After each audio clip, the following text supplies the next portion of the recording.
বাংলাদেশে এখন পুলিশের পোশাক, আনসারের পোশাক আর কি জানি র্যাবের পোশাক এগুলো চেঞ্জ করতেছেন। ভাই আপনাদের কি রুচি নাই?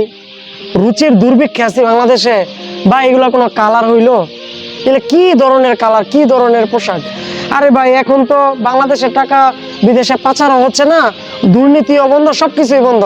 এখন কি টাকায় কামড়াইতেছে আপনাদের যে এই টাকা নষ্ট কইরা এই পোশাক পরিবর্তন করতেছেন? আর পোশাক পরিবর্তন করেন ঠিক আছে, ছাত্র জনতা গণ অভ্যুত্থান যখন শেখ হাসিনা চলে গেছে তখন সবাই বলছিল যে না, এই পোশাক দিয়া যেহেতু শেখ হাসিনা ছাত্রদেরকে হত্যা করছে, গুলি করছে, এই পোশাক সকলে পরিবর্তন চায়।